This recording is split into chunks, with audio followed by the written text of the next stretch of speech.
ദൈവ തിരുനാമം മഹത്വപ്പെടുമാറാവട്ടെ. വലിയ നോമ്പിൻ്റെ 2025 14 പ്രഭാതം, ഇന്ന് ഞായറാഴ്ച. എല്ലാവരും ഏറെ തിടുക്കത്തിൽ വിശുദ്ധ കുർബാനയിൽ പങ്കെടുക്കാൻ ഒരുങ്ങുകയാണ്, വഴിയാത്രയിലാണ്. ഈ പ്രഭാതത്തിൽ പരിശുദ്ധാത്മാവ് നമ്മെ പഠിപ്പിക്കുന്നതും ചിന്തിപ്പിക്കുന്നതും നമ്മൾ പലപ്പോഴും തിരഞ്ഞെടുത്തിട്ടുള്ള ജോലിയാവാം, അല്ലെങ്കിൽ നല്ല വിദ്യാഭ്യാസത്തിന് വേണ്ടി തിരഞ്ഞെടുത്ത കോഴ്സുകളാവാം.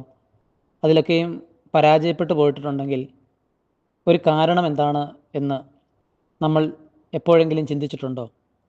നമ്മളുടെ വിവേചന ശക്തി അത് അഡ്വർടൈസ്മെൻ്റ് ആയിരുന്നോ, കൂട്ടുകാരൻ പറഞ്ഞതാണോ, മാതാപിതാക്കൾ പറഞ്ഞാണോ, അതോ ദൈവഹിതമായിരുന്നോ? അതിനെക്കുറിച്ച് റോമാലേഖനം 12 അധ്യായം 1-2 തിരുവചനങ്ങളിൽ പരിശുദ്ധാത്മാവ് വെളിപ്പെടുത്തുകയാണ്. നല്ലതും പ്രീതിജനവും പരിപൂർണവുമായത് എന്തെന്ന് വിവേചിച്ചറിയാൻ അപ്പോൾ നിങ്ങൾക്ക് സാധിക്കും. അടിവരയിട്ട് പഠിക്കാം. എപ്പോൾ എന്നുള്ള ഒരു ക്വസ്റ്റ്യൻ അവിടെയുണ്ട്. അത് പഠിക്കണമെങ്കിൽ അതിന് തൊട്ട് മുമ്പുള്ള വചനം പഠിക്കണം. നിങ്ങളുടെ മനസ്സിൻ്റെ നവീകരണം വഴി രൂപാന്തരപ്പെടുവിൻ. ഹല്ലേലൂയ. നമ്മുടെ മനസ്സ് നവീകരിക്കാനും നമ്മുടെ മനസ്സ് വിശദീകരിക്കാനും സാധിക്കാതെ പോവുകയാണ് എങ്കിൽ നമുക്ക് യാതൊരു മാറ്റവുമില്ല.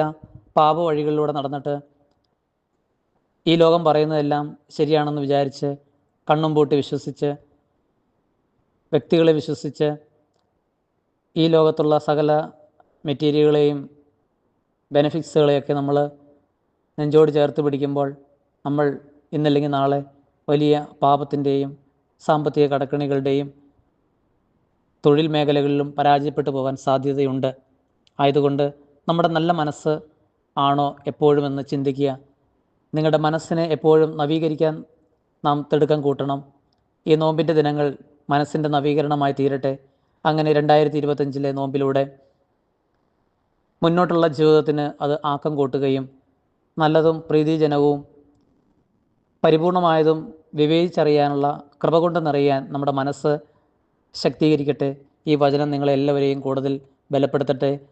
പ്രാർത്ഥനാപൂർവം പുത്തൂർക്കുടിലിൽ ജയ്മോനച്ചൻ.